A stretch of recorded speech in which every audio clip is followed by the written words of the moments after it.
Thanks for joining us on Focus on Africa from BBC World News. The headquarters of 3 opposition parties in the Democratic Republic of Congo have been torched and 2 charred bodies found in one of them. Now, this happened in overnight attacks during a second day of unrest. The opposition says more than 50 people were killed on Monday during protests, but the government says 17 are known to have died in the clashes. Protesters are demanding a date to be set for presidential elections. BBC Afrique's Clarisse Fortuné reports. The ashes are still burning at the headquarters of Congo's main opposition party. 2 charred bodies were found inside after the fire. Witnesses say it started by members of the president's Republican Guard, a claim the government denies. Heavy gunfire was heard this morning in the neighborhood of Mambele, not far from the residence of veteran opposition leader Etienne Tshisekedi. His son has called for protests to continue. We will not continue to live with such wild people. The people are very angry during the day. The people want to end this dictatorship, and we will end it. Violence started on Monday after protesters took to the street, angry at the decision by the Electoral Commission to postpone the elections. The opposition says President Joseph Kabila is trying to extend his stay in power beyond the constitutional 2-term limits. The United Nations have condemned the violence, saying it is deeply worried. We call on all sides to show restraint, and we urge the authorities to ensure that existing national and international standards on the appropriate use of force are fully respected by all security personnel.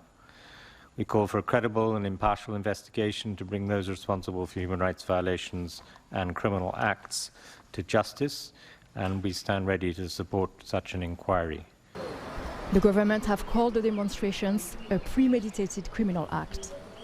With political dialogue between governments and opposition parties at a standstill, there are fears that the violence will continue until an election date can be set.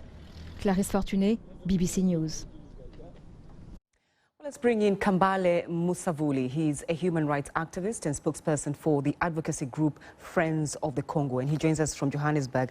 Thanks for taking time to talk to us. Do you really believe anything will come out of the demonstrations that are taking place in the DR Congo? The people in the Congo would like to see Kabila leave. So the expression of them being in the street is really letting the president know that by December 19th, he should leave. So the challenge now is, will Kabila listen to the population? The population have aspiration of change in the country. If he doesn't, that's what will cause more crisis in the country and more deaths in the streets. But the people are determined to see a change in the country this year. But the president has not made his position any clearer. Isn't the opposition jumping the gun? It's a little bit too early because we don't know what he will decide. Well, he could have made a decision way before now. That's why I want to make sure that we center the discussion around that the crisis that we have is really around the president of the Congo not respecting the constitution, creating a framework where the institutions of the country can have an electoral calendar and have announcement when it needs to be had so that we can have free and fair elections in the country. So he did not do his bargain.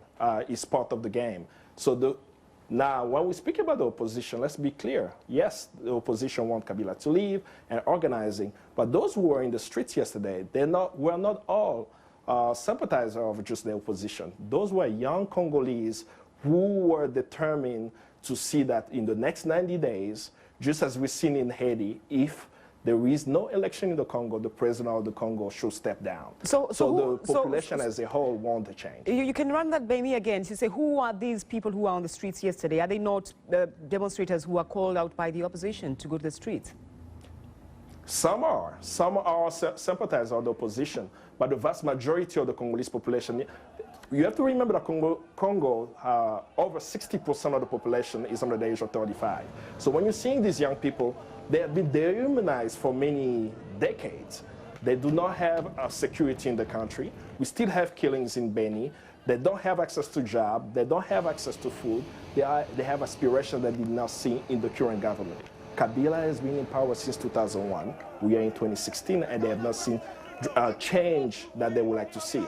So when they came out, it was to express their anger, what they want as a change. Some are sympathizers, most of them want change in the country. Oh, is it wise, from where you stand, for the opposition to drop out of the dialogue that had been kick-started? Yes, the dialogue is a proposition of a UN resolution.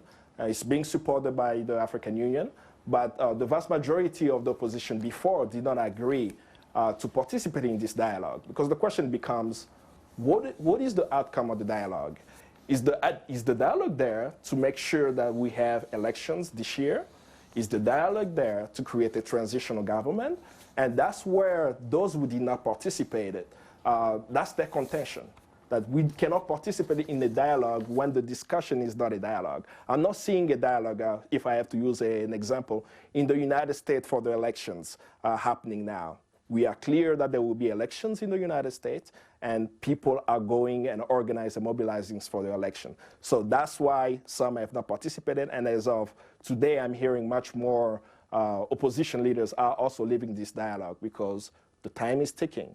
We have now 89 days until we see Kabila leave. All right, Martelly in Haiti did so. All right. Kambale Musavuli, we have to leave it there, but thank you for your thoughts. Thank you.